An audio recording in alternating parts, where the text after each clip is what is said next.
Dear students, today we are going to discuss about stability of a cantilever retaining wall. So, a cantilever retaining wall may fail in the following ways. So, the first one is overturning, and the second one is sliding, and the third one is failure of the undersoil. So, today we are going to discuss about the first one is overturning. So, a retaining wall is subjected to overturning moment under the action of lateral force developed due to the lateral earth pressure which tried to overturn the wall about the toe end. So basically क्या होता है कि overturning moment जो होता है wall पे आता है, और overturning moment basically किसकी वजह से आता है? Because of the lateral force.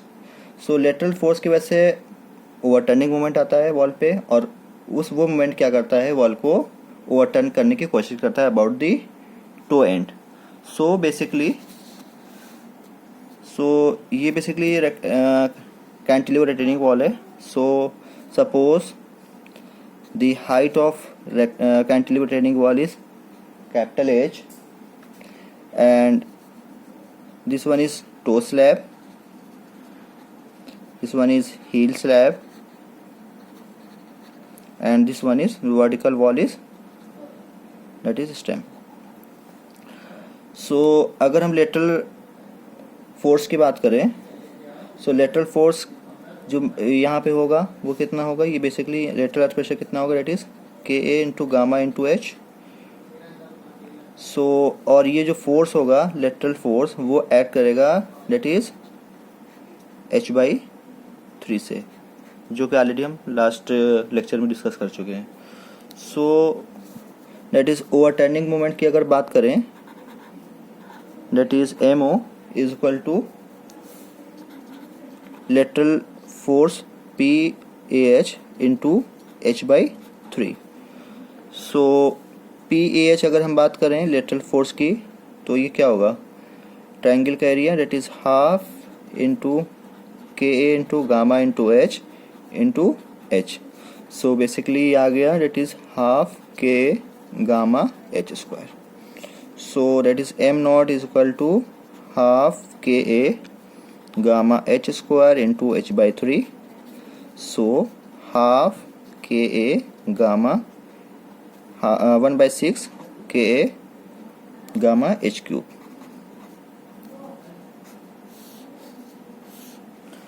So overturning moment basically आ रहा है.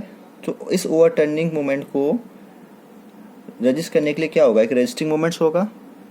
सो बेसिकली जो रेजिस्टिंग मोमेंट्स होता है वो प्रोवाइड कौन resisting moment is provided by that is backfill. यहाँ पे बेसिकली आप बैकफिल होगा,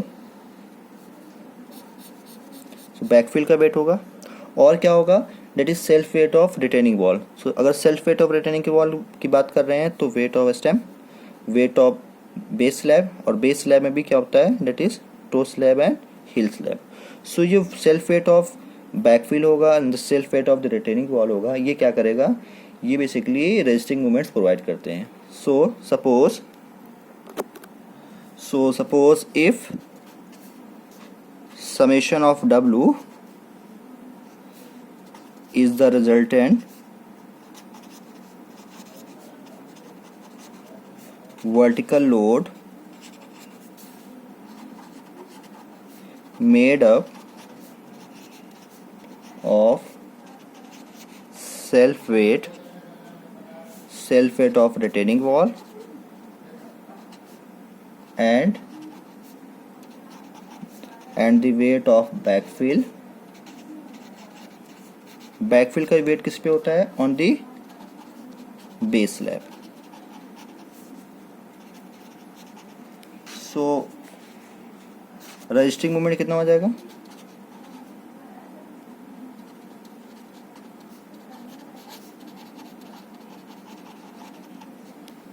that is MR is equal to summation of W into X bar, where x bar is equal to x bar is the position of the resultant vertical load summation of W from the to end. So basically जो overturning moment आ रहा है because of the lateral pressure की वजह से, तो उससे क्या होगा कि ओवरटर्निंग मोमेंट क्या करेगा कि वॉल को ओवरटर्न करेगा, और उस ओवरटर्न को रजिस्ट कौन करेगा, दैट इज रजिस्टिंग मोमेंट। और रजिस्टिंग मोमेंट के लिए कौन कौन से होंगे, that is self weight of, जिसमें आएगा self weight of retaining wall and the wait of backfill के वजह से क्या होगा, रजिस्टिंग मोमेंट क्रिएट होगा जो कि इसको रजिस्ट करेगा। सो बेसिकली क्या होगा कि कोई भी वॉल है तब तक ओवरटर्न नहीं करेगी जब तक कि रजिस्टिंग मोमेंट, तभी ओवरटर्न करेगी जब क्या होगा, ओवरटर्निंग मोमेंट ज़्यादा होगा रजिस्टिंग मोमेंट से। अगर तो बेसिकली क्या होना चाहिए कि रजिस्टिंग मोमेंट हमेशा ज़्यादा होना चाहिए ओवरटर्निंग मोमेंट से। तो अगर रजिस्टिंग मोमेंट ज़्यादा होगी ओवरटर्निंग मोमेंट से, तो कभी भी क्या होगा कि वॉल जो है ओवरटर्न नहीं करेगी। सो इस कंडीशन में IS 456-2000 जो RCC का जो कोड है वो क्या गाइडलाइंस देता है उसकी हम बात कर लेते हैं। So as per IS 456-2000, so as per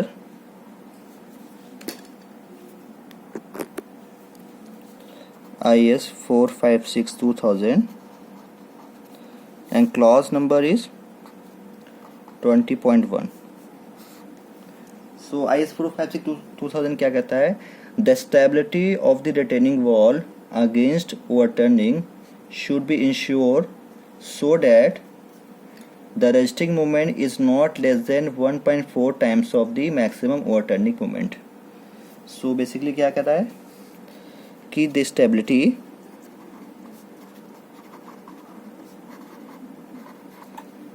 stability of the retaining wall against overturning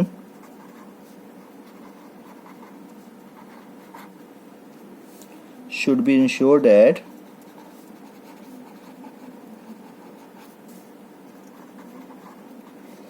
the resisting moment, that is MR, is not less than 1.4 times of maximum overturning moment due to characteristic imposed load। और imposed load किसकी वजह से, due to the lateral earth pressure।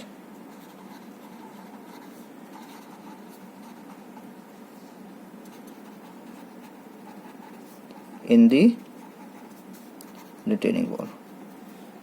so basically क्या कह रहा है कि resisting moment is not less than 1.4 times of the maximum overturning moment due to the characteristic of imposed load। so it means the lateral earth pressure in the retaining wall। अब इसमें एक बार और आती है कि अगर हम डेड लोड कंसीडर कर रहे हैं तो क्या होगा। So if dead load provides the resisting moment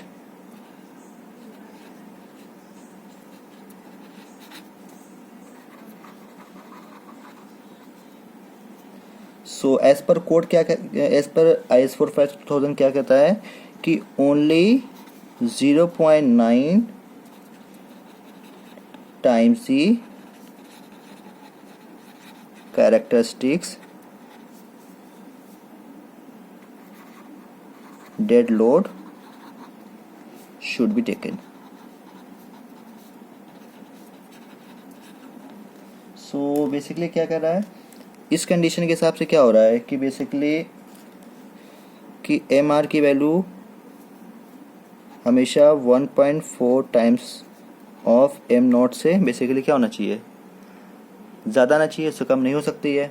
और अगर हम डेड लोड कंसीडर कर रहे हैं तो उस कंडीशन में क्या होगा कि 0.9 times of dead load consider करेंगे, तो मतलब कि क्या होगा, डेट इज़ 0.9 टाइम्स हो जाएगा। So therefore that is 0.9 MR upon that is M naught is greater than that is 1.4।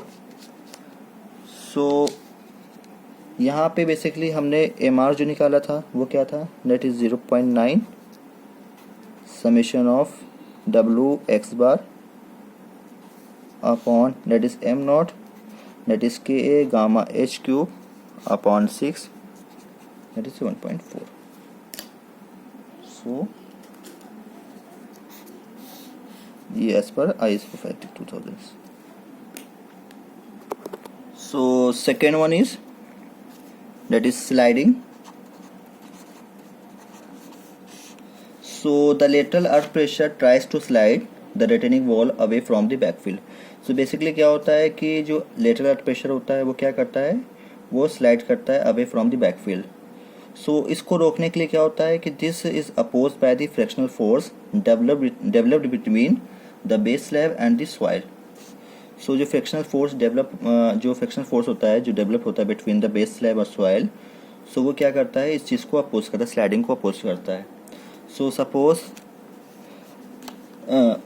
Suppose if mu is the coefficient of friction between the concrete and soil। so frictional resistance, so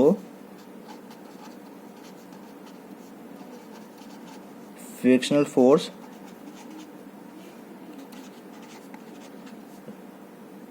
resisting the sliding। so basically क्या होगा, that is FR is equal to mu summation of W। और lateral force के वजह से क्या हो रहा है बेसिकली, और क्या हो रहा है, फ्रिक्शनल फोर्स के लेटरल फोर्स के वजह से स्लाइडिंग हो रही है, तो ये फ्रिक्शनल फोर्स जो रेजिस्ट करेगा।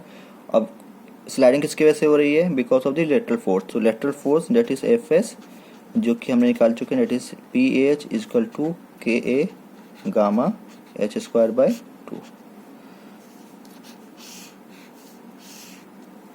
सो factor of safety against sliding, so that is अगर हम बात करें डेट इज SF2, ये क्या होगा, that is FR upon FS that is mu summation of W upon PH।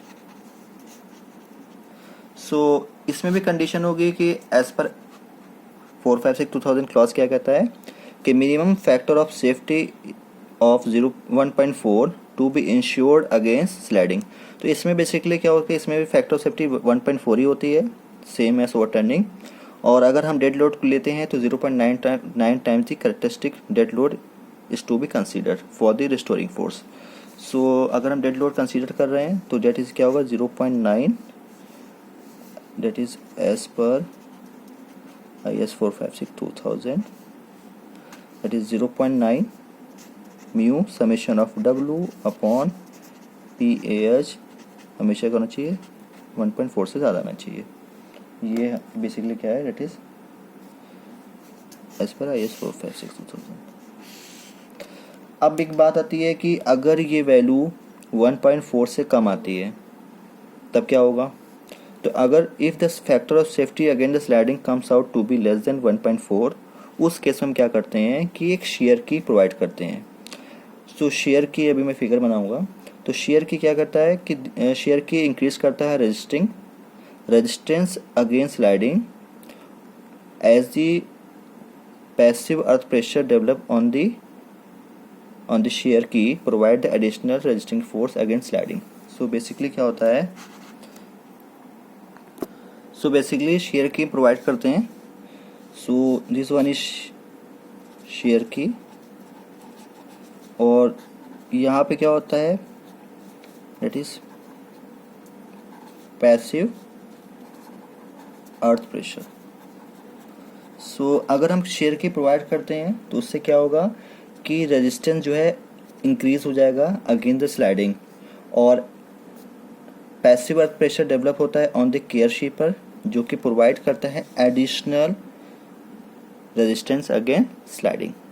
सो जब भी अगर 1.4 से वैल्यू कम आएगी तो हमको, बिकॉज इसका मतलब क्या है कि वो स्लाइडिंग में फेल हो रही है हमारी रिटेनिंग वॉल, तो हमको एडिशनल क्या करना पड़ेगा, शेयर की प्रोवाइड करना पड़ेगा। So the third one is हमारा क्या था, that is failure of the under soil. So the third one is that is failure of under soil. So basically इसमें क्या करते हैं कि the base slab of retaining wall is design in such a way that the maximum pressure on the under soil caused due to the loading distribution must not exceed the safe bearing capacity of the soil। So basically क्या होता है कि यहाँ पे हमारा backfill होता है, ये भी हमारा डाउनवर्ड फोर्स जाता है, और उसके बाद से जो सॉइल होती है, सॉइल भी क्या करती है, अपवर्ड फोर्स लगाती है। सो बेसिकली क्या होना चाहिए कि जो मैक्सिमम प्रेशर आता है वो क्या होना चाहिए, वो एक्सीड नहीं करना चाहिए safe bearing capacity of the soil से। और सेकेंड चीज़ है कि कोई no tension is develop anywhere on this section, कहीं भी टेंशन डेवलप नहीं होना चाहिए। So basically maximum pressure that is जो हम निकालेंगे, that is summation of W upon B, that is width of the base slab upon multiplied by 1 + 6E upon P, and P minimum that is summation of W upon B 1 minus 6E upon B, where E is equal to eccentricity। So condition क्या है, तो पहले first condition क्या बताया मैंने कि maximum pressure at base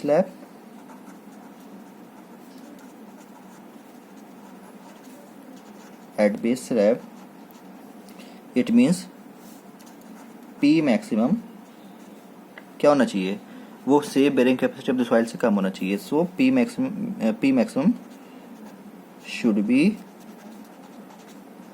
less than that is safe bearing capacity of soil. And second one is जो importance है वो क्या है कि minimum pressure that is P minimum जो होना चाहिए वो should be negative. So P maximum क्या होना चाहिए, that is safe bearing capacity of soil से कम होना चाहिए, और P minimum should be negative, because कहीं पे भी टेंशन डेवलप नहीं होना चाहिए, तो P मिनिमम शुड बी क्या होना चाहिए, negative. So E is equal to that is eccentricity of the resulting load and E can be obtain. So अगर ये बेसिकली कैंटिलीवर रिटेनिंग वॉल है और ये हमने अज्यूम कर लिया दैट इज इसकी विड्थ बेस स्लैब की हमने मान लिया स्मॉल b है। सो बेसिकली इसका सेंटर से B/2 हो जाएगा and this one is B/2, और एसेंट्रिसिटी ये जो हमने मान लिया है, ये हमने मान लिया इट इज़ E है, और यहाँ से लेकर रिजल्टिंग लोड जेट इज की distance that is x bar है। सो इस कंडीशन में बेसिकली होगा क्या कि total moment at toe and total moment at toe and that is A इसके बाद सो इज इक्वल टू, इसमें होगा क्या, टोटल मोमेंट क्या होगा, resting moments about A minus overturning moment about A। So resting moment about A जो हमने निकाला वो क्या है, दैट इज mr है, and overturning moment at A that is m0। और अगर सपोज हम ये टोटल हमने मोमेंट निकाल लिया, और बेसिकली अगर हमको वर्टिकल लोड निकालना होगा, total vertical load, total vertical load, so basically क्या आता है, that is summation of W। So अगर हमको x बार चाहिए, रिजल्टिंग x बार डिस्टेंस चाहिए, तो क्या होगा, डेट इज एम आर में से am not minus total moment upon load कर देंगे, डेट इज x बार आ गया। और यहाँ से इस एक्सप्रेशन से हमको क्या मिल रहा है, बेसिकली क्या है, एसेंट्रिसिटी अगर हमको फाइंड करना है तो eccentricity that is E is equal to क्या होगा, डेट इज B/2 माइनस